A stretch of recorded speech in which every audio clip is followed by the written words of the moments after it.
So given how critical a database is to a system and how it is the most brittle component of your architecture, it's very important that your database scales to the requirements of your system. Right?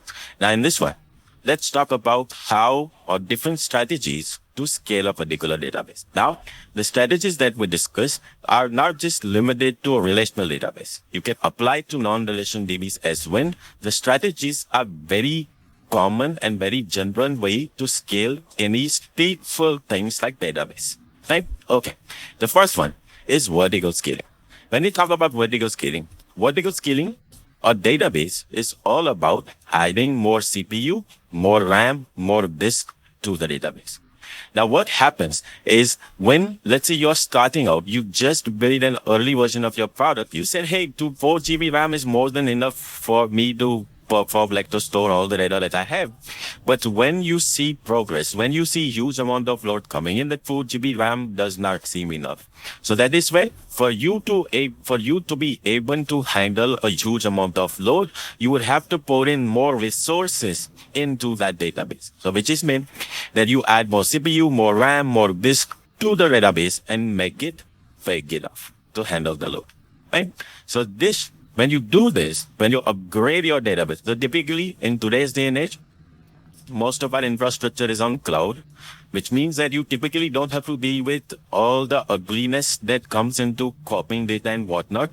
Almost all cloud providers, Azure, GCP, AWS, they give you one-click solution to upgrade your database, right?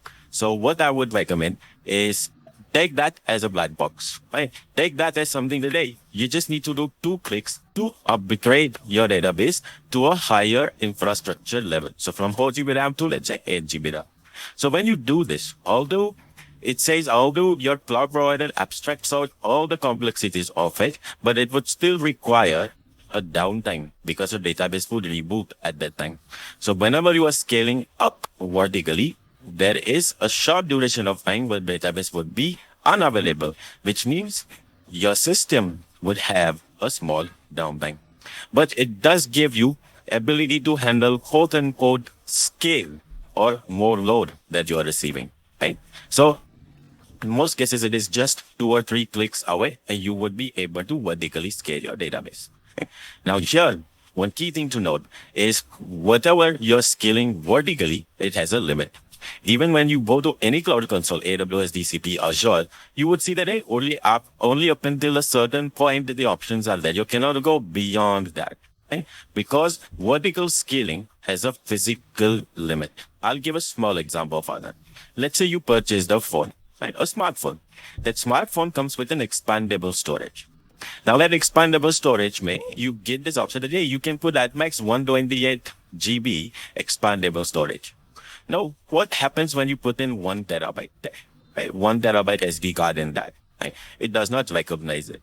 Right? Because of physical limitation. If I want to go deeper into computer architecture, that is where the cache lines, bus ratios, and all of these details come in. Right? So there is an actual hardware integrated circuit level limitation because of which you cannot go beyond a certain level, which is how people say vertical scaling has a limit, right? So if vertical scaling and it does not mean that you should not do vertical scale and only horizontal scale. Vertical scale is very easy. 2 clicks, one small downtime, you have your database up and running. Like you have a database upgraded to handle more load. Unnecessary complications of horizontal scale you can avoid to most extent. But if your data is huge, humongous, the amount of load you're handling is humongous, that's why you have the thing of horizontal scaling. Now, another way of scaling it, first we talk about vertical scaling. Now, instead of doing vertical scaling, let's do horizontal scaling. In that, first thing we'll talk about is read replicas. Now, read replicas is a very standard way to scale the reads. In most workloads around the world, around the products, across the company, you would always see a very high read to write ratio, which means if there are 90 for every 100 operations that are happening on the database, 90 are reads and only 10 are writes. Okay? So there is a huge difference in read to write ratio, which means that what we need is, if there is a lot of reads requests coming in, what if we put all the read requests onto something called as a read replica, while my other database is handling all the writes. This way, I'm not just having one database, which is handling both reads and writes. I'm just moving my reads to another database. This way, what we do is we scale our reads independently. This is a concept of read replica. Now, what happens over here is you move reads to another rep. But now, how do you how do you know that reads need to go to read replica and writes need to go to master? By the way, I did not add the term master. So when you add a read replica, one database becomes the master database, which takes up all the reads, while the other database becomes read replica or slave. I don't prefer the term slave. Read replica or follower, whose job is to follow whatever write has happened on the master. That happens through replication, which we'll take a look at 5 minutes. Right? But with this structure in place, with master and replica in place, what happens is master is free to handle as many write requests as are coming in, but all the reads are handled by read replicas. Now the next question comes in. That, hey, if now I have two databases, how would I know that reads need to go to replica while writes need to go to master? How will we know that? This is where a very simple way to do this is do it at your API server level. So in your APIs that you write, you create a database connection object. The database connection object that you create can create connection with, we typically create connection with one database. Instead of creating one connection, you create another connection with another database. Instead of having one connection object, you have two connection objects, one with master, one with replica. Now, depending on what your read is, what your write is, in your business logic that you're writing, you pick the connection object on which you'd want to fire the query. So if you'd want to fire a query, it's a read query, you can know that it can go to read replica. Just use the connection object of the read replica to query it. As simple as that. As simple as that, right? And when you're doing it on master, or when you know that this is a write operation and I want to do it on master, you use the connection object of the master. So what I would recommend, implement a very quick prototype of horizontal scaling using read replicas. Have a simple API server making calls on two different databases. Right? I have two different APIs that does that. You know how easy it is to just put your request to either master or read replica. A lot of folks think it is automatically happening. No, it's not automatically happening. A simplest way to implement this, let your API server decide where to send the request to, either to read replica or to master. You just create objects around it and pick one over other, right? Okay.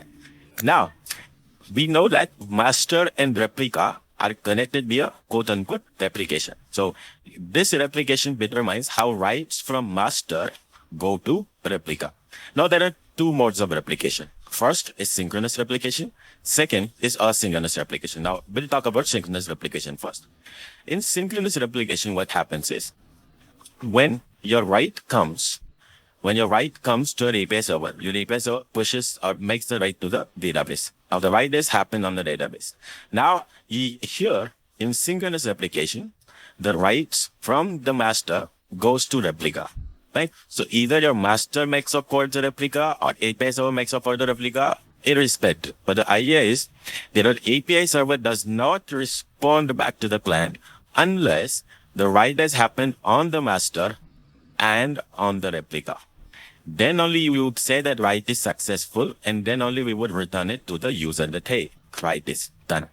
This way, your master and your replica will always be in perfect sync. There will always be a very strong consistency between this database because you are not terminating your write until the write is also returned or your write is done on the replica. And then only you're saying that, hey, now I'll return it to the user.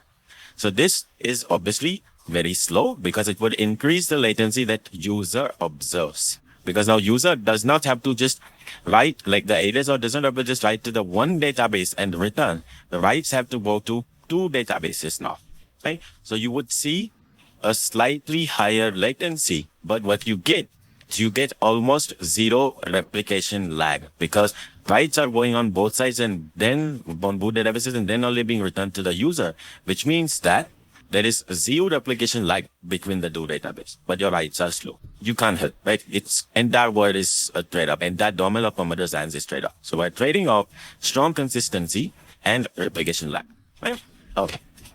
Second mode of replication, which is very common in day-to-day void, almost all databases follow this, is asynchronous replication. In asynchronous replication, what happens is the write coming into API server is written onto master, and then the response is taken by API server and sent back to the user. Right? So there is no waiting that needs to be done. Master does not have to write to replica immediately.